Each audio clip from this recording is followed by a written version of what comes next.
నమస్తే, నేను మీ జ్యోతి. Welcome to VMR logics. ఈరోజు జూలై 5th అండ్ 6th సంబంధించిన కరెంట్ ఇష్యూస్ ఏవైతే ఉన్నాయో ఒక్కొక్కటిగా డిస్కస్ చేద్దాం. అంతకంటే ముందు ఆస్పిరెంట్స్ అందరికీ ఇంపార్టెంట్ అనౌన్స్మెంట్ ఏంటి అంటే, మన విఎంఆర్ లాజిక్స్లో ఎవ్రీ మండే ఆఫ్లైన్ బ్యాచ్ అనేది స్టార్ట్ అవుతుంది. అండ్ విఎంఆర్ సార్కి సంబంధించిన అర్థమెటిక్ కంటెంట్ అనేది అప్డేట్ చేయడం జరిగింది. అంటే నథింగ్ బట్ ప్రతి కాన్సెప్ట్లోనూ నంబర్ ఆఫ్ మోడల్స్తో సింపుల్ లాజిక్స్ అండ్ టెక్నిక్స్తో అప్డేటెడ్ వర్షన్ని లాంచ్ చేయడం జరిగింది. అండ్ మాక్ టెస్ట్ ఎక్స్ప్లెనేషన్స్ ఏవైతే ఉంటాయో అవి మన VMR sir, Kadambari madam and Soumya madam చేత ఎక్స్ప్లెయిన్ చేయించడం జరుగుతుంది. త్వరలో జిఎస్ మాక్ టెస్ట్ కూడా ఎక్స్ప్లెనేషన్స్ మీ ముందుకు తీసుకురావడం జరుగుతుంది. అండ్ ఇవి మా విఎంఆర్ లాజిక్స్ యొక్క ఆన్లైన్ అండ్ ఆఫ్లైన్ నంబర్స్. ఎవరికైనా ఎలాంటి డౌట్స్ ఉన్నా ఈ నంబర్స్కి కాల్ చేసి మీ డౌట్స్ని క్లారిఫై చేసుకోవచ్చు. So coming to today's first concept in the current issues. ఇక్కడ స్టీల్ స్లాగ్ రోడ్కి సంబంధించిన అంటే first international steel slag conference ఒకటి కండక్ట్ చేయడం జరిగింది. అయితే దీనికి సంబంధించి ఎవరెవరు పార్ట్నర్షిప్లో ఈ కాన్ఫరెన్స్ అనేది హెల్డ్ అయిందో ఒకసారి డిస్కస్ చేద్దాం. అసలు first of all steel slag conference దేనికి సంబంధించింది అంటే, మనకి స్టీల్ స్లాగ్ అంటే ఐడియా ఉంటుంది కదా. ఇప్పుడు స్టీల్ మ్యానుఫ్యాక్చరింగ్ ఇండస్ట్రీస్లో ప్రొడ్యూస్ అయ్యే ఒక బై ప్రోడక్ట్ అనమాట స్టీల్ స్లాగ్ అంటే. సో దీన్ని కూడా వేస్ట్ చేయకుండా ఆ స్టీల్ స్లాగ్తో కూడా రోడ్ కన్స్ట్రక్షన్ చేసే విధంగా సస్టైనబుల్ డెవలప్మెంట్లో భాగంగా ఒక కాన్ఫరెన్స్ జరిగింది. సో దాని గురించి డిస్కస్ చేద్దాం మనం. The member NITI Aayog doctor VK Saraswat ఎవరు దీని యొక్క ఆర్గనైజ్ చేసి అండ్ దీని గురించి మాట్లాడిన వ్యక్తి. నీతి ఆయోగ్ తెలుసు కదా మనకి, ప్లానింగ్ కమిషన్ ప్లేస్లో ఎస్టాబ్లిష్ అయిన national institution for transforming India అని పిలుస్తాం నీతి ఆయోగ్ని. ఎప్పుడు ఎస్టాబ్లిష్ చేశారు? అది మనకి 2015 జనవరి 1న ఇది ప్లానింగ్ కమిషన్ని రీప్లేస్ చేయడం జరిగింది. అంటే ప్రణాళిక సంఘాన్ని రీప్లేస్ చేసి వచ్చిన సంస్థ ఏది అని అడిగితే నీతి ఆయోగ్ అనమాట. 2015 జనవరి 1 నుంచి ఇంప్లిమెంటేషన్లోకి వచ్చింది. అయితే ఇప్పుడు ఈ నీతి ఆయోగ్కి సంబంధించిన మెంబర్ వికే సరస్వత్ గారు మాట్లాడారు దీనికి సంబంధించి. In the first international conference on steel flag road jointly organised by, ఎవరెవరు ఆర్గనైజ్ చేశారు అంటే CSIR, council of scientific and industrial research CCRI and PHDCCI at New Delhi. ఎక్కడ జరిగింది కాన్ఫరెన్స్ అంటే న్యూఢిల్లీలో జరిగింది. So release the guidelines for utilisation and processing of steel flag as processed steel flag aggregates in road construction. Nothing but ఈ steel ఫ్లాగ్ని road కన్స్ట్రక్షన్స్లో ఎలా use చేయాలి, ఆ ప్రాసెసింగ్ ఏంటి అన్న దాని మీద గైడ్లైన్స్ జారీ చేశారనమాట. So during this occasion, Dr. Saraswat emphasized the importance of sustainable development and effective utilization of industrial waste of steel industries, that is steel slag in the infrastructure projects in the country. అంటే infrastructure projects అంటే ఏంటి? ఈ మౌలిక సదుపాయాలు ఉంటాయి కదా, వీటికి సంబంధించి ఇన్ఫ్రాస్ట్రక్చర్ ప్రాజెక్ట్స్లో సస్టైనబుల్ మ్యానుఫ్యాక్చరింగ్, సస్టైనబుల్ డెవలప్మెంట్ ఎలా తీసుకురావాలి అంటే, ఇక్కడ మనం చూసిన కాన్సెప్ట్ చూడండి. స్టీల్ స్లాగ్ అనేది it is a by product కదా. సో దీంతో రోడ్ కన్స్ట్రక్షన్ అనమాట. ఓకే, ఇలా సస్టైనబుల్ డెవలప్మెంట్ కోసం ఎలా వేస్ట్ నుంచి వెల్త్ ఎలా జనరేట్ చేయాలి అని ఒక కాన్ఫరెన్స్ కండక్ట్ చేశారు. దానికి సంబంధించిన గైడ్లైన్స్ కూడా జారీ చేయడం జరిగింది. అండ్ మనం అబ్జర్వ్ చేస్తే నియర్లీ 2022 ఆ పీరియడ్లోనే మనకి ఇండియాలో ఫస్ట్ స్టీల్ స్లాగ్ రోడ్ అనేది రావడం జరిగింది. అది ఎక్కడ అని అడుగుతారు, హజీరా ఆఫ్ సూరత్. సూరత్లో ఉన్న హజీరా ఆ ఏరియాలో స్టీల్ స్లాగ్ రోడ్ అనేది రావడం జరిగింది ఇండియాలో ఫస్ట్ టైం. సూరత్ ఎక్కడుంది మనకి? గుజరాత్ స్టేట్ కదా, గుజరాత్. ఓకే, ఈ పాయింట్స్ ఫోకస్ చేయండి సరిపోతుంది. And next concept, Full Kranti Divas is celebrated on June 30 every year to mark the independence movement of 1855 led by tribal heroes Sidhu, Kanho, Chand, Bhairav and among others. ఇది ఒక tribal movement అనమాట. ఎక్కడ అంటే జార్ఖండ్లో. 1855లో జరిగిన ఒక tribal మూమెంట్ని ఉద్దేశించి మనం హుల్ క్రాంతి దివస్ అనేది every year June 30th celebrate చేసుకుంటాం. సో గుర్తుపెట్టుకోండి, ఇలాంటి ఈవెంట్స్ అంటే కమ్మమరేషన్ ఈవెంట్స్ కానీ, లైక్ బ్రిటిష్ ఫ్రీడమ్ ఫైట్స్కి సంబంధించిన ఈవెంట్స్ కానీ, ఎన్వైర్మెంటల్ ఈవెంట్స్ కానీ, లేదు అంటే ఫెస్టివల్స్ ఇన్ న్యూస్ కానీ, ట్రైబల్ పాపులేషన్ ఇన్ న్యూస్ కానీ, the dances in the news కానీ, ఇలాంటివి ఏమొచ్చినా కానీ మనం ఇంకొంచెం ఎక్కువగా ఫోకస్ చేసి ఆ ఏరియాని గుర్తుపెట్టాలి. ఇక్కడ మనకు వచ్చింది ఏంటంటే ఒక ట్రైబల్ మూమెంట్. ఓకే, గిరిజనుల తిరుగుబాటు అనమాట. ఎక్కడ? జార్ఖండ్లో జరిగింది. ఎప్పుడు అంటే 1855లో జరిగింది. ఓకేనా? అక్కడ ఉన్న ఫేమస్ ట్రైబల్ లీడర్స్ ఎవరు అంటే సిద్ధు, కన్హో, చంద్, భైరవ్ అండ్ ఫూలో జానో. పేర్లు చూడండి, గుర్తుపట్టే విధంగా ఉంటే సరిపోతుంది అనమాట. అయితే ఇది ఎక్కడ జరిగింది అంటే జార్ఖండ్లో జరిగింది. Okay, clear. అండ్ మనకి కమెమరేషన్గా ఆ ట్రైబల్ మూమెంట్కి కమెమరేషన్గా June 30th every year Hul Kranti Divas అనేది సెలబ్రేట్ చేసుకుంటారు. అది ఏ స్టేట్కి సంబంధించిన దివస్ అని అడిగితే డైరెక్ట్గా జార్ఖండ్ అని పెట్టొచ్చు. ఓకేనా. And the Santal rebellion took place in June 30, 1855. ఓకేనా. దీన్ని మనం సంతాల్ తిరుగుబాటు అంటాం కదా. అంటే సంతాల్స్ అంటే ఎవరు, మనకి ఒక టైప్ ఆఫ్ గిరిజనులు అనమాట. The type of tribal population, మెయిన్గా జార్ఖండ్, ఒరిస్సా, వెస్ట్ బెంగాల్ ఈ బెల్ట్లో ఉండే సంతాల్స్. ఓకేనా. మనకి సంతాల్ అనే లాంగ్వేజ్ ఇండియన్ కాన్స్టిట్యూషన్లో మెన్షన్ చేసిన అఫీషియల్ లాంగ్వేజెస్లో కూడా ఉంది. సో అది కొంచెం ఫోకస్ చేయండి. నెక్స్ట్ కాన్సెప్ట్, పిండం ఏర్పడే విధానం తొలిసారి చిత్రీకరణ. అంటే వూమ్లో, అంటే మదర్ యొక్క వూమ్లో ఈ పిండం ఫీటస్ డెవలప్మెంట్ అనేది ఏదైతే ఉంటుందో దీన్ని ఫర్ ద ఫస్ట్ టైం చిత్రీకరించారు. అంటే ఫిల్మైజ్ చేశారనమాట, అంటే రికార్డ్ చేశారని అర్థం. అయితే ఎలా రికార్డ్ చేశారో అంటే డైరెక్ట్గా హ్యూమన్ యొక్క వూమ్లో రికార్డ్ చేయలేదు. హ్యూమన్ని పోలి ఉన్న ఒక యానిమల్, ఓకేనా, ఈ యానిమల్లో రికార్డ్ చేశారనమాట. అయితే ఆ రీసెర్చ్ ఎవరు డన్ చేశారో చూద్దాం ఒకసారి. పుట్టుకతో వచ్చే లోపాల గుట్టు తేల్చేందుకు గాను ఆస్ట్రేలియాలోని క్వీన్స్లాండ్ యూనివర్సిటీ, ఎవరు, ఆస్ట్రేలియాలోని క్వీన్స్లాండ్ యూనివర్సిటీ పరిశోధకులు విప్లవాత్మక అధ్యయనాన్ని చేపట్టారు. పిండం ఏర్పడుతుండడాన్ని వీడియోగా చిత్రీకరించారు. ఇందుకు గాను వెలుగులో రంగు మారే లైఫ్ యాక్ట్ అనే ఫ్లోరోసెంట్ ప్రోటీన్ అనే పదార్థాన్ని వినియోగించారు. ఏంటి, లైఫ్ యాక్ట్ అనే ఒక ఫ్లోరోసెంట్ ప్రోటీన్. ఫ్లోరోసెన్స్ అంటే ఏంటి, లైట్స్ వెదజల్లుతుంది కదా, సో అది ఫ్లోరోసెన్సీ అంటారు ప్రాపర్టీ. అయితే ఇలాంటి ఒక ప్రోటీన్ పేరేంటి అంటే లైఫ్ యాక్ట్. ఈ ప్రోటీన్ యూజ్ చేసి చిత్రీకరించారంట. అండ్ ఏర్పడుతున్నప్పుడు మనిషి పిండంతో పోలి ఉండే ఒక పిట్ట పిండం, పిట్ట అంటే ఒక బర్డ్, ఓకేనా, ఒక బర్డ్ యొక్క పిండం ఏదైతే హ్యూమన్ ఫీటస్ని రిజంబుల్ చేస్తుందో, సో అలాంటి ఒక బర్డ్ యొక్క ఫీటస్ మీద ఈ రికార్డింగ్ చేయడం జరిగింది. డైరెక్ట్గా హ్యూమన్ యొక్క ఫీటస్ రికార్డ్ చేయడం కాదు. సో పక్షి పిండం గుడ్డులో ఏర్పడుతుంది కాబట్టి సులభంగా చిత్రీకరించవచ్చనే ఆలోచనతో ఈ అధ్యయనానికి పక్షిని ఎంచుకున్నారు. ఓకేనా. ఎవరు చేశారు, దేని మీద చేశారో గుర్తుపెట్టుకొని సరిపోతుంది. ఎవరు, క్వీన్స్లాండ్ యూనివర్సిటీకి చెందిన సైంటిస్టులు హ్యూమన్ ఫీటస్ ఫార్మేషన్ని ఒక పక్షిలో రికార్డ్ చేయడం జరిగింది. ఓకేనా, పక్షి పిండంలో. అయితే దానికి గాను వాళ్ళు యూజ్ చేసిన ఫ్లోరోసెంట్ ప్రోటీన్ గుర్తుపెట్టుకోండి, లైఫ్ యాక్ట్. ఇలాంటివి మనం నెగ్లెక్ట్ చేస్తాం కదా, ఒక్కొక్కసారి స్ట్రైట్ ఫార్వర్డ్ క్వశ్చన్స్ వస్తాయి అనమాట. లైఫ్ యాక్ట్ అనేది ఏంటి అలా అట్లా కింద ఇస్తారు ఆప్షన్స్లో, అక్కడ మనకు తెలిస్తే డైరెక్ట్గా పెట్టగలుగుతాం. అండ్ నెక్స్ట్ కాన్సెప్ట్, విద్యుత్ గాలితో ఆహారం సృష్టి. మనకి ఎక్కువగా ఫుడ్ అండ్ సెక్యూరిటీ అనేది ఉంటుంది కదా, అంటే ఆహార కొరత ఉంటుంది. సో ఇలాంటి ఆహార కొరత నుంచి కాపాడడానికి సో ఒక రీసెర్చ్ చేశారు. ఆ రీసెర్చ్ ఏంటి అంటే గాలి, ఎయిర్ నుంచి కూడా ఫుడ్ని సింథసైజ్ చేసే ఒక రీసెర్చ్ అనమాట. ఎవరు చేశారు గుర్తుపెట్టుకోండి, డైరెక్ట్ క్వశ్చన్స్ వస్తాయి ఇలాంటివి. ఇన్నోవేషన్, ప్రపంచంలో పెరిగిపోతున్న ఆహార కొరతకు సరికొత్త పరిష్కారాన్ని కనుగొన్నది సోలార్ ఫుడ్స్ అనే ఒక ఫిన్లాండ్కు చెందిన స్టార్టప్ సంస్థ. ఒక స్టార్టప్, ఏ దేశానికి సంబంధించిన స్టార్టప్, ఫిన్లాండ్కి చెందిన పేరేంటి, సోలార్ ఫుడ్స్. సోలార్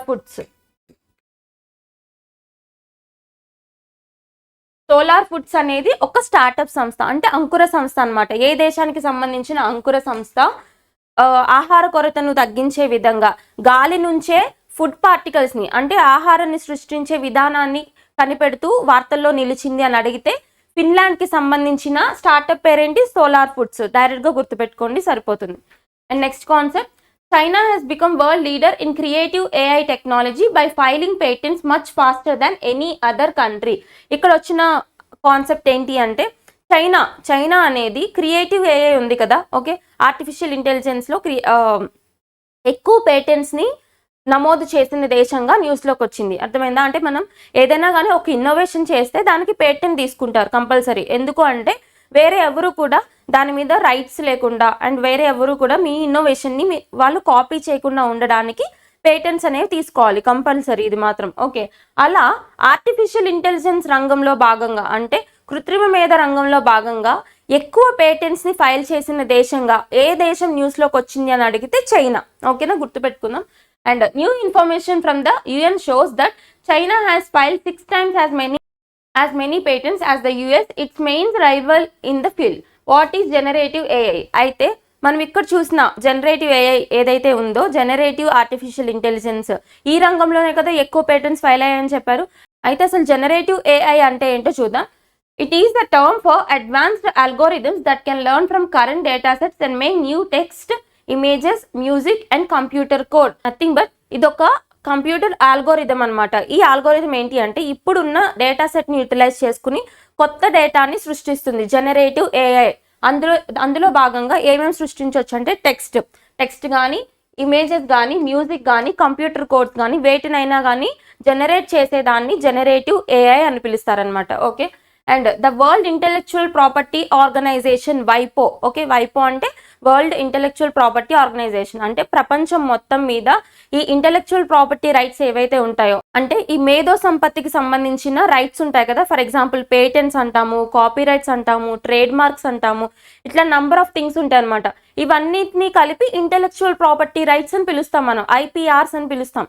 వీటన్నిటిని ప్రపంచం మొత్తం మీద రెగ్యులేట్ చేసే ఒక సంస్థ ఏంటి అంటే వైపో, WIPO అంటే world intellectual property rights organization. ఓకేనా, అయితే దీని హెడ్ క్వార్టర్స్ చూడండి, ఇంటర్నేషనల్ ఆర్గనైజేషన్ కాబట్టి హెడ్ క్వార్టర్ చూడాలి, జెనీవా ఆఫ్ స్విట్జర్లాండ్. అండ్ ఇది ఎస్టాబ్లిష్ చేసింది ఎప్పుడు అంటే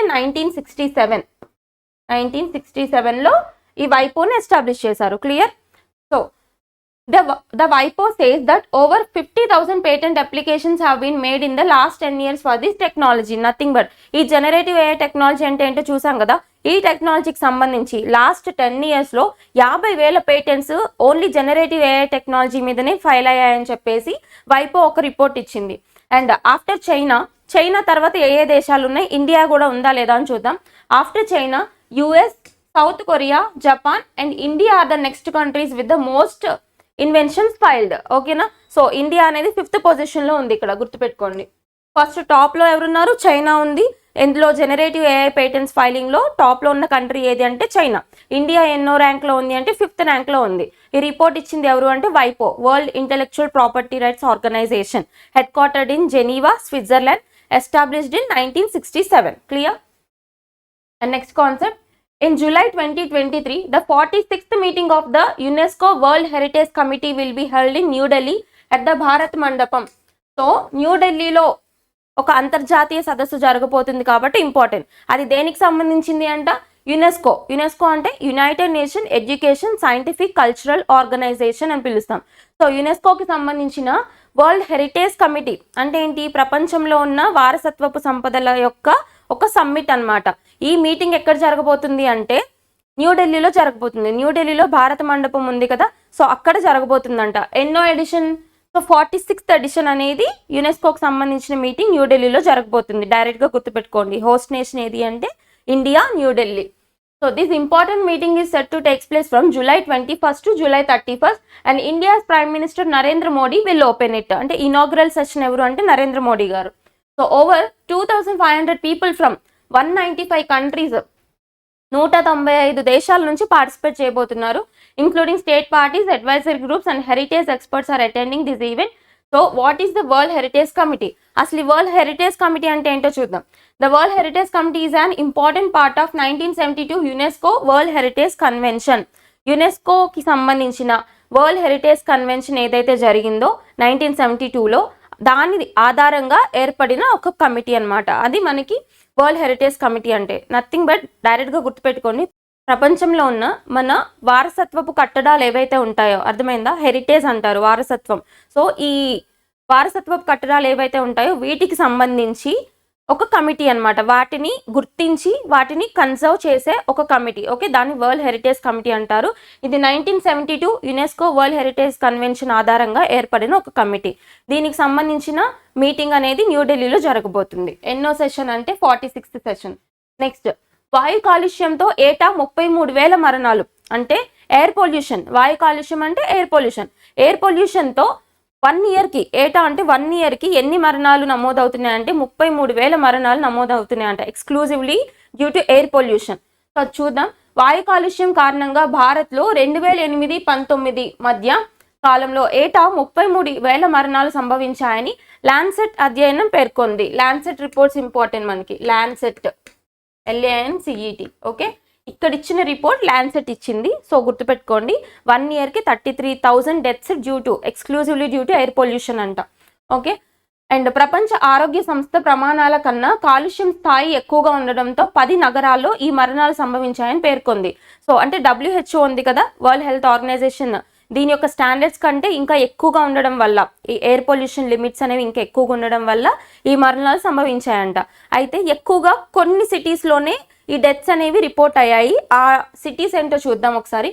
చెన్నై, ఢిల్లీ, అహ్మదాబాద్, బెంగళూరు, హైదరాబాద్, కోల్కతా, ముంబై, పూణే, సిమ్లా, వారణాసి నగరాల్లో గాలిలో 2.5 pm ధూళి కణాల పెరుగుదలే మరణాలకు కారణమని అధ్యయనం తెలిపింది. మెయిన్గా ఏంటి, మనం 2.5 పార్టికులేట్ మ్యాటర్స్ అని పిలుస్తాం కదా, PM 2.5 అని చెప్పేసి పిలుస్తాం, పార్టికులేట్ మ్యాటర్ 2.5 అని చెప్పేసి. వీటి పెరుగుదలే ఈ మరణాలకు కారణం అంట. సో గురువారం ది లాన్సెట్ ప్లానెటరీ హెల్త్ జర్నల్లో ఈ అధ్యయన వివరాలు ప్రచురితమయ్యాయి. కాలుష్యాన్ని కట్టడి చేయడంలో భారత్లోని వివిధ రాష్ట్రాల అసమర్థతను తాజా నివేదిక తెలియజేస్తుందని అధ్యయనానికి నేతృత్వం వహించిన భార్గవ్ కృష్ణ తెలిపారు. ప్రపంచ వాయు నాణ్యత నివేదిక 2023 ప్రకారం ప్రపంచంలో 3వ అత్యంత కాలుష్య దేశంగా భారత్ నిలిచింది. ఇది important point. Okay, focus on this. అంటే ప్రపంచ వాయు నాణ్యత నివేదిక 2023 ప్రకారం మొత్తం వరల్డ్ మొత్తం మీద ఎయిర్ పొల్యూషన్ లో ఇండియా ఏ ర్యాంక్ లో ఉందంట? థర్డ్ ర్యాంక్ లో ఉందంట. గుర్తుపెట్టుకోండి, third rank to India in air pollution. Next concept, SpaceX Polaris Dawn mission first commercial space walk. ఇదేంటి అంటే మనకి సూపర్లేటివ్ ఇష్యూ కిందకి వస్తుంది. అంటే ఇప్పటి వరకు జరగలేదు కదా. సో ఏంటి అంటే ఇక్కడ SpaceX తెలుసు కదా మనకి, ఎలాన్ మస్క్ కి సంబంధించిన ఒక ప్రైవేట్ స్పేస్ ఏజెన్సీ. ఓకేనా. సో ఈ SpaceX కి సంబంధించి ఒక మిషన్ అనేది న్యూస్లోకి వచ్చింది. ఆ మిషన్ ఏంటి, అది దేనికి స్పెషలైజేషన్ చూడండి సరిపోతుంది. ఇక్కడ న్యూస్లోకి వచ్చింది ఏంటి, పోలరీస్ డాన్ మిషన్. అయితే ఇదొక కమర్షియల్ స్పేస్ ప్రాజెక్ట్. దేనికోసం? Space walk. అంటే ఈ సివిలియన్స్ స్పేస్ టూరిజం ఉంటుంది కదా, అంటే ఎవరైతే పౌరులు ఉంటారో, సిటిజన్స్ ఉంటారో, వీళ్ళకి సంబంధించి టూరిజం, ఎక్కడ స్పేస్ టూరిజంకి సంబంధించి ఒక ప్రాజెక్ట్ అనమాట. ఓకేనా. It is a big step forward for civilian space travel because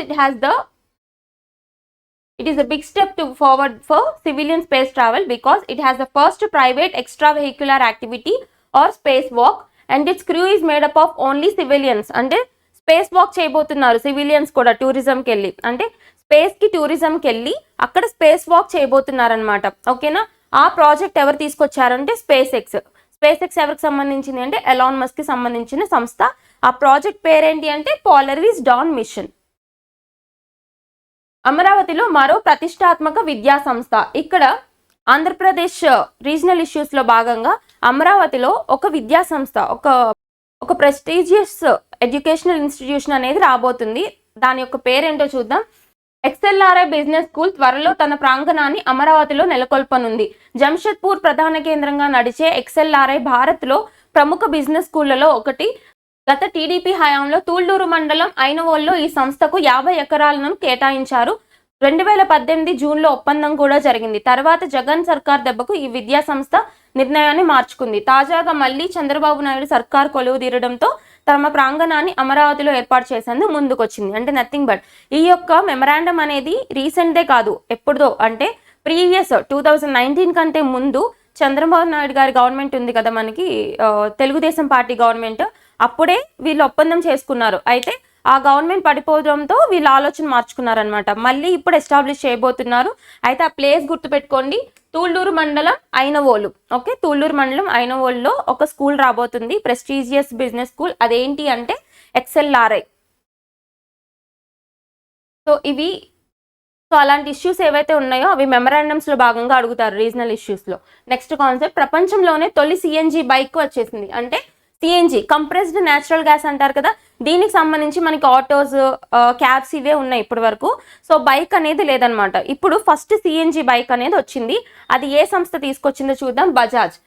ప్రపంచంలోనే తొలి CNG బైక్ ను ప్రముఖ ఆటో దిగ్గజం బజాజ్ ఆటో విడుదల చేసింది. ఏ సంస్థ అంట?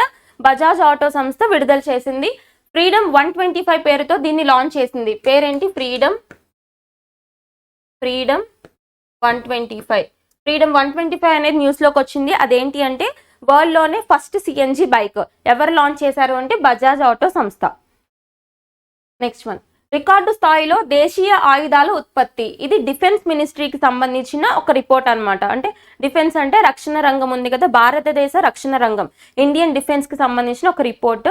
ఏంటి ఆయుధాల ఉత్పత్తి అంటే ఈ వెపన్స్ యొక్క మ్యానుఫ్యాక్చరింగ్లో, వెపన్స్ యొక్క ప్రొడక్షన్లో మనం రికార్డు స్థాయి అధిగమించామని చెప్పేసి ఒక రిపోర్ట్ వచ్చింది. అదేంటో చూద్దాం.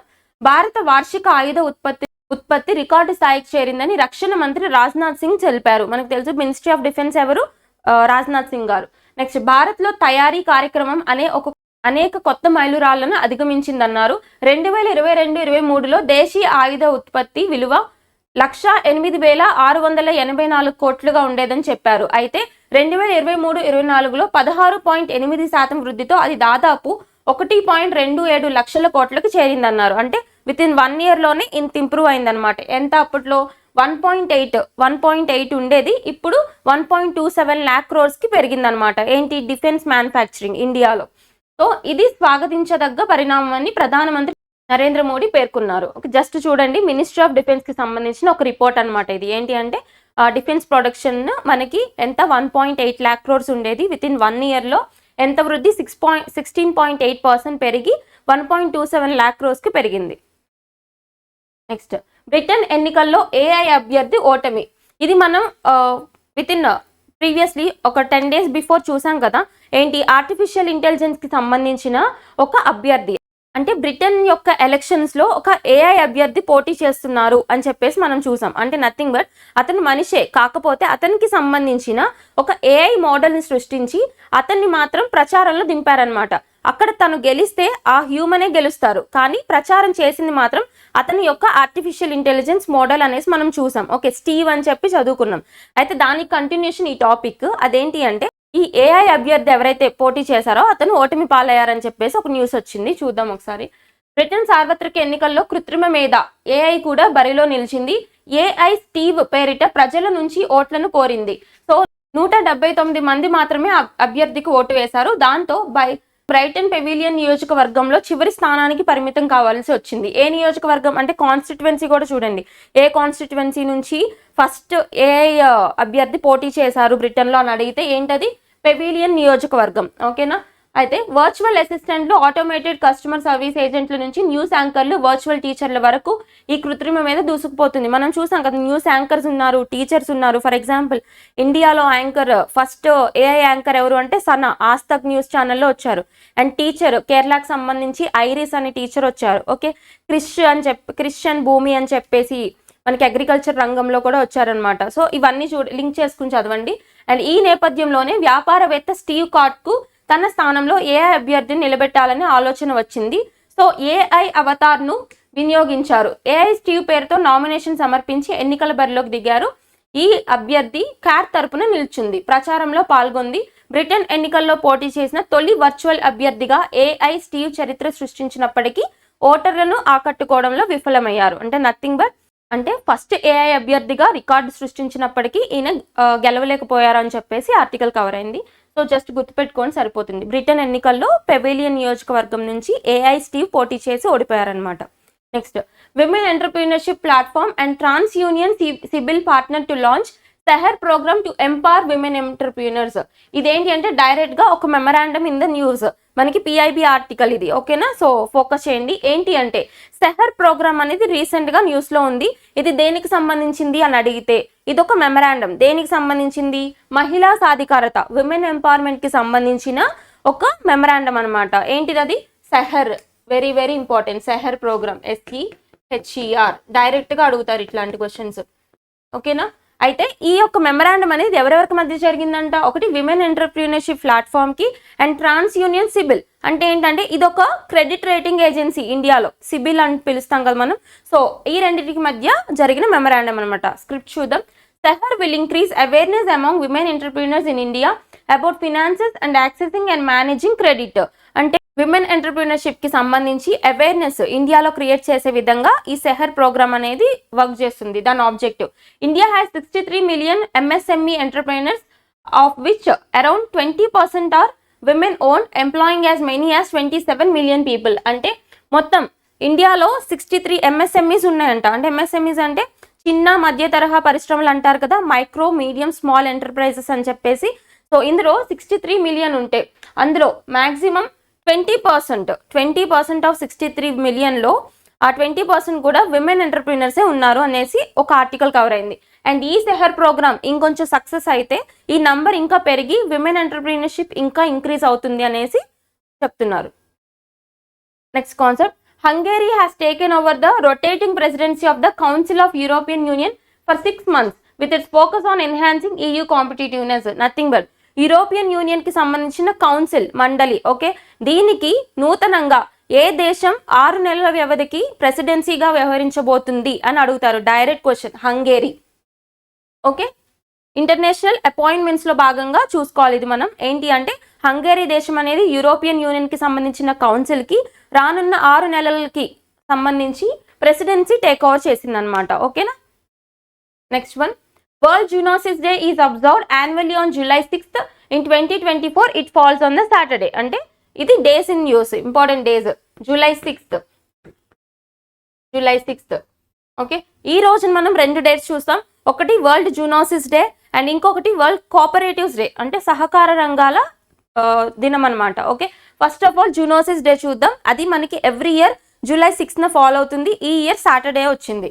అయితే దాని యొక్క థీమ్ అండ్ థీమ్స్ అనేవి కొన్ని వాటికి ఇస్తారు, కొన్ని వాటికి వెంటనే అనౌన్స్ చేయరనమాట. కాబట్టి ఈ వరల్డ్ జూనోసిస్ డేకి సంబంధించిన థీమ్ అనేది స్పెసిఫికల్గా ఏమి ఇంకా అనౌన్స్ చేయలేదు. కాకపోతే ఇది దేనికోసం ఏర్పాటు చేయడం జరిగిందో చూద్దాం. Awareness. So for raising awareness about zoonotic డిసీజెస్కి సంబంధించి, అంటే జంతు వ్యాధులకి సంబంధించిన అవేర్నెస్ క్రియేట్ చేయడం and highlighting the importance of animal health in protecting human health, ఇవి అండ్ ప్రమోటింగ్ ప్రివెన్షన్ స్ట్రాటజీస్, వీటికి సంబంధించి సెలబ్రేట్ చేసుకుంటాం అనమాట. వీటి మీద అవేర్నెస్ తీసుకురావడానికి. And the date of world zoonosis day commemorates a history significant event in medical history. అయితే ఈ రోజునే జూనోసిస్ డే ఎందుకు సెలబ్రేట్ చేసుకుంటారు అంటే, so on July 6, 1885 French biologist Louis Pasteur successfully administered the first rabies vaccine to a young boy who had been bitten by rabid dog. అంటే nothing but మనకి Louis Pasteur తెలుసు కదా, biologist. ఈయన synthesise చేసింది ఏంటి? Rabies vaccine అని చదువుకున్నాం మనం. అయితే ఈ ర్యాబిస్ వ్యాక్సిన్ ఏదైతే ఉందో, ఫ్రెంచ్ బయాలజిస్ట్ అయిన Louis Pasteur July 6th exactly 1885లో July 6th first rabies vaccine ని అడ్మినిస్టర్ చేయడం జరిగింది. ఓకేనా. సో అది గుర్తుపెట్టుకోండి. ఎందుకు సెలబ్రేట్ చేస్తున్నారు, ఏ రోజున చేస్తున్నారో చూడండి, సరిపోతుంది. టీమ్ నోటిఫై చేస్తే మళ్ళీ మనం అప్డేట్ చేసుకుందాం. And next concept, on July 6, 2024 cooperatives worldwide will celebrate the International Day of Cooperatives. మనం డిస్కస్ చేసాం కదా, on the same date July 6th రోజునే ఇంటర్నేషనల్ డే ఆఫ్ కోఆపరేటివ్స్, అంటే అంతర్జాతీయ సహకార రంగాల దినోత్సవం అనమాట. ఓకేనా. So under the theme cooperatives building a better future for all. ఇక్కడ థీమ్ ఉంది మనకి. ఆ థీమ్ ఏంటి అంటే the cooperatives building better future for all. Okay, and this special day highlights the crucial role cooperatives play in creating a sustainable future and advancing the sustainable development goals. Okay, అంటే SDGs sustainable development goals ఉన్నాయి కదా మనకి, 17 ఉంటాయి సుస్థిర అభివృద్ధి లక్ష్యాలు అని చెప్పి. 2015 నుంచి 2030 వరకు మనం పెట్టుకున్న టార్గెట్ అనమాట. వీటిని అచీవ్ చేయడంలో కోఆపరేటివ్స్ యొక్క పాత్ర ఎలా ఉంటుంది అనే దాని మీద ఇక్కడ డిస్కషన్ ఈ ఇయర్ థీమ్లో. And 2024 UN Summit of the Future. This year theme aligns with the upcoming UN Summit of the Future which focus on multilateral solutions for a better tomorrow. అంటే ఇది ఫ్యూచర్లో మనకి యునైటెడ్ నేషన్కి సంబంధించిన ఒక సమ్మిట్ జరగబోతుంది. దాని పేరు ఏంటి అంటే UN Summit of the Future. దీని యొక్క సైడ్ లైన్స్లో దీని థీమ్ అనేది ఉంటుంది అనేసి చెప్పారు. ఓకే, థీమ్ గుర్తుపెట్టుకొని సరిపోతుంది. Cooperatives building a better future for all. ఓకేనా, కన్వర్ట్ చేయొద్దు. అంటే నథింగ్ బట్ ఈ కోఆపరేటివ్స్ వల్ల ప్రతి ఒక్కరికి బెటర్ ఫ్యూచర్ ఎలా ఇవ్వాలి అని ఒక థీమ్ అనమాట. జస్ట్ డైరెక్ట్ సెంటెన్స్ గుర్తుపెట్టుకోండి. July 6th. నెక్స్ట్ వన్, గుండెపోటును పసిగట్టేద్దాం. ఇక్కడ ఏంటి అంటే హార్ట్ స్ట్రోక్కి సంబంధించి ఒక డయాగ్నోస్టిక్స్ టెక్నిక్ అనమాట. అంటే ముందే డయాగ్నోస్ చేసే ఒక టెక్నిక్. అదేంటో చూద్దాం. కేవలం 5 నిమిషాల్లోనే గుర్తించే టెస్ట్. విత్ ఇన్ 5 minutesలోనే డయాగ్నోస్ చేస్తుందంట ఈ టెస్ట్. ఇంట్లో ఎవరైనా చేసుకోవచ్చు. గుండె నొప్పిని ముందస్తుగా గుర్తించకపోవడం వల్లనే మరణాల రేటు ఎక్కువ అవుతున్నట్లు వైద్య నిపుణులు చెబుతున్నారు. ఈ క్రమంలో గుండెపోటు వచ్చే ముప్పును ఇంట్లోనే ఉంటూ సులభంగా కనిపెట్టే టెస్ట్ ను ఎవరు కనిపెట్టారు చూడండి, స్వీడిష్ పరిశోధకులు అభివృద్ధి చేశారు. అంటే స్వీడన్ కి సంబంధించిన శాస్త్రవేత్తలు అనమాట. సో ప్రత్యేక అల్గోరిథంతో పనిచేసి ఈ టెస్ట్ సాయంతో 5 నుంచి 8 నిమిషాల్లోనే గుండె జబ్బులు వచ్చే ముప్పును తెలుసుకోవచ్చని చెబుతున్నారు. ఈ వివరాలు journal of the American heart association లో ప్రచురితమయ్యాయి. అయితే ఫలితాలు 65% ఖచ్చితంగా ఉంటాయి. అంటే 65% యాక్యురసీతో విత్ ఇన్ 5 to 8 minutesలోనే గుండెపోటుని నిర్ధారించే ఒక పరీక్ష. ఎవరు సింథసైజ్ చేశారు, ఎవరు ఐడెంటిఫై చేశారని అడుగుతారు, స్వీడన్ కి సంబంధించిన సైంటిస్టులు ఐడెంటిఫై చేశారనమాట.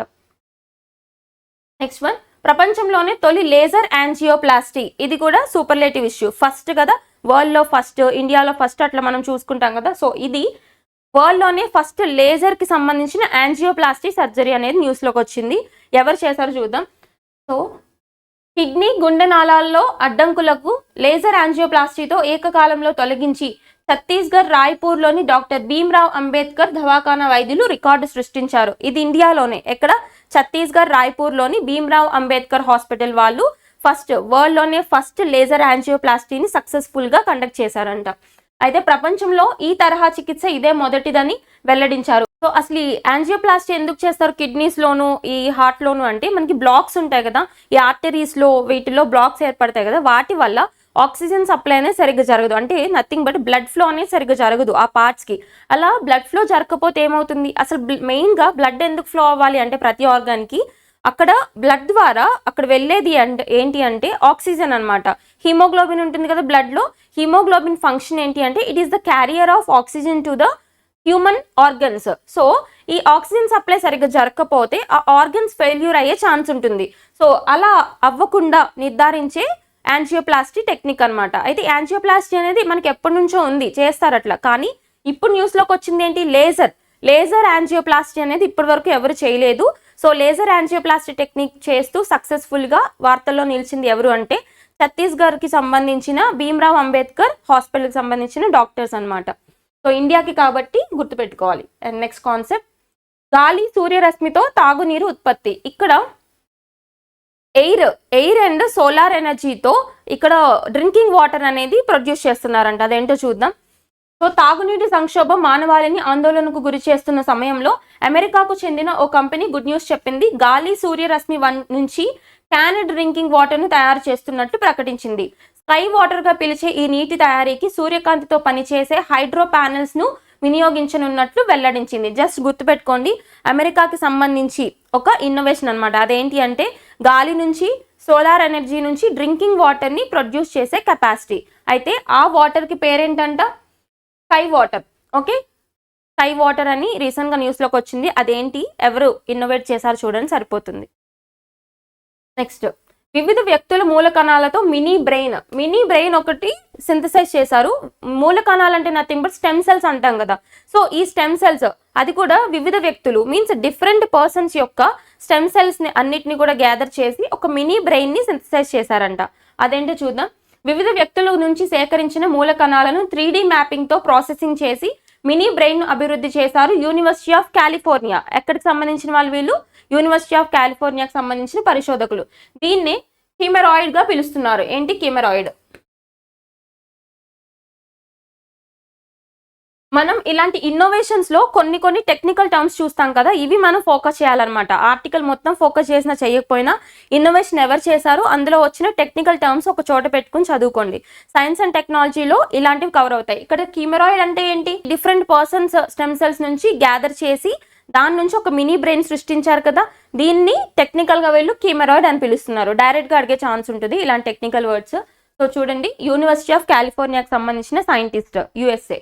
Next, North Korea announced that a test of a new tactical ballistic missile called Hwasong-411 Da-4.5, which is meant to carry a big 4.5-ton weapon, went well.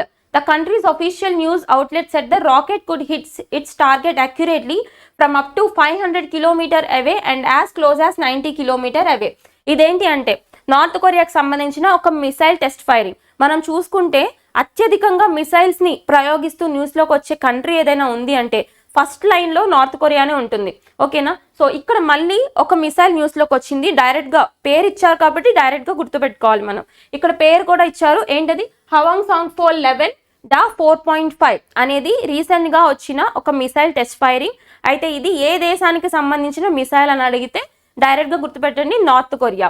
Okay, ఇది దేన్ని కవ్వించడానికి అంటే ఏ కంట్రీని provoke చేయడానికి ఇలాంటి missile test firings అన్ని చేస్తుంది అంటే మనకు తెలుసు కదా, సౌత్ కొరియా కోసం చేస్తుంది అనమాట. Okay, next, environmental groups in Wayanad have asked the forest department to be more clear about their plan to get rid of Senna spectabilis from the Wayanad Wildlife Sanctuary. It is known that this alien species hurts the habitats of native animals in the Nilgiri biosphere. ఇక్కడ ఒక species వచ్చింది న్యూస్లోకి. ఎందుకు వచ్చింది అంటే ఈ species వల్ల అక్కడున్న natural హ్యాబిటేట్లో ఉన్న మిగతా స్పీషీస్ అనేవి దెబ్బతింటున్నాయంట. సో ఆ స్పీషీస్ ఏంటి, ఎక్కడున్న హ్యాబిటేట్ దెబ్బతింటుంది అంటే ఆ స్పీషీస్ నేమ్ చూడండి, సెన్నా స్పెక్టాబిలిస్. ఇది ఓకే, సెన్నా స్పెక్టాబిలిస్ అనే ఒక స్పీషీస్ వల్ల చుట్టుపక్కల ఉన్న ఈ ప్లాంట్ బయోడైవర్సిటీ అనేది దెబ్బతింటుంది అని చెప్పేసి మనకు న్యూస్లోకి వచ్చింది. అయితే ఎక్కడ అంటే నీలగిరీస్ అంటే మనకి వెస్ట్రన్ ఘాట్స్ చూస్తాం కదా. సో ఈ నీలగిరీస్ బయోస్పియర్ దగ్గర ఒక స్పీషీస్ వల్ల ప్లాంట్ హ్యాబిటేట్ దెబ్బతింటుంది. ఆ స్పీషీస్ పేరు ఏంటంటే senna spectabilis. So senna spectabilis was first planted for its looks and to provide shade, but it has since become a major environmental problem. It grows quickly and has allelopathic qualities that stop native plants from growing. Nothing but ఇది చాలా ఫాస్ట్గా పెరుగుతుంది. ఇది ఇంత ఫాస్ట్గా పెరగడం వల్ల ఎక్కువ హ్యాబిటేట్ని ఆక్రమించేస్తుంది. అలా ఆక్రమించడం వల్ల మిగతా ప్లాంట్ స్పీసీస్ ఏవైతే ఉంటాయో అవి పెరగడానికి స్పేస్ ఉండట్లేదు అనమాట. ఓకేనా. And next one, Hemant Soren was sworn in as Chief Minister of Jharkhand for the third time on July 4, 2024. మనం చూసాం కదా ప్రీవియస్ క్లాస్లో చూస్తే జార్ఖండ్కి సంబంధించిన కొత్త ముఖ్యమంత్రిగా హేమంత్ సోరెన్ గారు ప్రమాణ స్వీకారం చేయబోతున్నారు అని చూసాం. చంపై సోరెన్ గారు రాజీనామాని గవర్నర్కి సమర్పించారు. సో హేమంత్ సోరెన్ గారు ఇప్పుడు ప్రమాణ స్వీకారం చేయబోతున్నారని చూసాం కదా. సో ఇప్పుడు హేమంత్ సోరెన్ గారు ప్రమాణ స్వీకారం చేశారు. ఆయన యొక్క ఓత్ సెరమనీ ఏదైతే ఉందో అది గవర్నర్ కంప్లీట్ చేశారనమాట. కాబట్టి జార్ఖండ్ గవర్నర్ ఎవరు, సిపి రాధాకృష్ణన్. గుర్తుపెట్టుకోండి, the governor of Jharkhand was CP Radhakrishnan. New chief minister was Hemant Soren. And ఇక్కడ ఉన్న అసెంబ్లీ కాన్స్టిట్యువెన్సీస్ ఎన్ని, అసెంబ్లీ సీట్స్ ఎన్నో కూడా చూడండి. జార్ఖండ్లో మొత్తం 81 ఉంటాయి. సో జార్ఖండ్లో మొత్తం 81 అసెంబ్లీ కాన్స్టిట్యువెన్సీస్ ఉంటాయి, గుర్తుపెట్టుకోండి. అండ్ ఇక్కడ గవర్నర్ చీఫ్ మినిస్టర్కి ఓత్ అడ్మినిస్టర్ చేసే ప్రొసీజర్ అనమాట, అకార్డింగ్ టు ఆర్టికల్ 164. ఓకే, ఈ ఆర్టికల్ గుర్తుపెట్టుకోండి సరిపోతుంది, మనకి పాలిటిక్ లింక్ చేస్తూ. Next concept, world customs organisation 1952 reelects SARS commissioner by acclamation. అంటే సో సార్స్ కమిషన్ని వరల్డ్ కస్టమ్స్ ఆర్గనైజేషన్కి హెడ్గా అపాయింట్ చేస్తూ ఒక అపాయింట్మెంట్ అనేది న్యూస్లోకి వచ్చింది. అయితే ఆయన ఎవరో చూద్దాం. On 30th June 2024, the highest decision-making body of World Customs Organization, the WCO Council, World Customs Organization కి సంబంధించి ఒక డెసిషన్ మేకింగ్ బాడీ ఏంటి అంటే WCO కౌన్సిల్. ఏంటి, world customs organization council. Okay, has reelected SARS commissioner Edward Kieswetter as the WCO chairperson for second term 2024-25. డైరెక్ట్గా గుర్తుపెట్టుకోండి, WCO council అనేది world customs ఆర్గనైజేషన్కి ఎవరిని సెకండ్ టర్మ్గా అంటే రెండోసారి రీఅపాయింట్ చేస్తూ న్యూస్లోకి వచ్చింది అంటే ఎవరు, ఎడ్వర్డ్ కీవెస్టర్. ఈయన okay, reelected by acclamation WCO council chairperson Edward Kieswetter, South African revenue service. అంటే ఈయన ప్రీవియస్లీ సౌత్ ఆఫ్రికన్ రెవెన్యూ సర్వీస్లో హెడ్గా ఉండేవాళ్ళు అనమాట. ఇప్పుడు WCO కౌన్సిల్ హెడ్గా రీఅపాయింట్ అయ్యారు. Next one, Anand beat Jaime Santos Latasa 3-1 in the finals to win his 10th title at the Leon masters in the Spain. So డైరెక్ట్గా గుర్తుపెట్టుకోండి, very very important. Vishwanath Anand ఎవరైతే ఉన్నారో మనం రీసెంట్గా చూసుకుంటే ఇక్కడ లియోన్ మాస్టర్స్ టైటిల్ రీసెంట్గా గెలిచిన ఇండియాకి సంబంధించిన చెస్ ప్లేయర్ ఎవరు అని అడుగుతారు. మనకి గుర్తుపెట్టండి, విశ్వనాథ్ ఆనంద్ గారు. ఈ లియోన్ మాస్టర్స్ ఏ దేశానికి సంబంధించింది అంటే స్పెయిన్ అనమాట. సరే చూద్దాం. Anand won the Leon masters for the first time in 1996లోనే ఫర్ ద ఫస్ట్ టైం గెలిచారు. ఇప్పుడు మళ్ళీ ఎన్నోసారి అంటే 10వసారి, 10th టైటిల్ అనమాట ఇప్పుడు గెలవడం. లియోన్ మాస్టర్స్ ఆ విశ్వనాథ్ ఆనంద్ గెలవడం ఎన్నోసారి అంటే 10th టైటిల్, ఇప్పుడు 2024లో గెలవడం. అయితే ఈయన ఫస్ట్ టైటిల్ ఎప్పుడు గెలిచారు అంటే 1996లో గెలిచారు. అప్పటి నుంచి కూడా కంటిన్యూ అవుతున్నారనమాట. సో ఈ లియోన్ మాస్టర్స్ అనేది దేనికి సంబంధించిన టైటిల్ అంటే చెస్కి సంబంధించిన టైటిల్. ఏ దేశానికి సంబంధించిన టోర్నమెంట్ అంటే స్పెయిన్ దేశానికి సంబంధించిన tournament, Spain. Okay, and next concept, UK parliament ఎన్నికల్లో లేబర్ పార్టీ విజయం. సో ఇది చూడండి, మనకి ఇప్పటి వరకు చూసుకుంటే కన్జర్వేటివ్ పార్టీకి సంబంధించిన ఇండో ఆరిజిన్ పర్సన్ ఎవరైతే ఉన్నారో రిషి సునాక్ గారు ఇప్పటి వరకు యునైటెడ్ కింగ్డమ్కి ప్రైమ్ మినిస్టర్గా వ్యవహరించారు. అవునా, ఇప్పుడు జరిగిన ఎన్నికల్లో కన్జర్వేటివ్ పార్టీ అనేది ఓటమి పాలైంది. అయితే లేబర్ పార్టీకి సంబంధించి విజయం నమోదైంది. అయితే ఇప్పుడు లేబర్ పార్టీకి సంబంధించి ఎవరు కొత్తగా ప్రైమ్ మినిస్టర్గా రాబోతున్నారో చూద్దాం. యూకే పార్లమెంట్ ఎన్నికల్లో లేబర్ పార్టీ మెజారిటీ స్థానాలతో విజయం సాధించింది. ఎన్నికల్లో ఓటమిని రిషి సునాక్ అంగీకరించారు. అయితే లేబర్ పార్టీ నేత కీర్ స్టార్మర్ అనమాట. ఇప్పుడు కీర్ స్టార్మర్ అని ఆయన కొత్తగా యునైటెడ్ కింగ్డమ్ కి సంబంధించి న్యూ ప్రైమ్ మినిస్టర్ గా రాబోతున్నారు. ఎవరి ప్లేస్ లో అంటే రిషి సునాక్ గారి ప్లేస్ లో.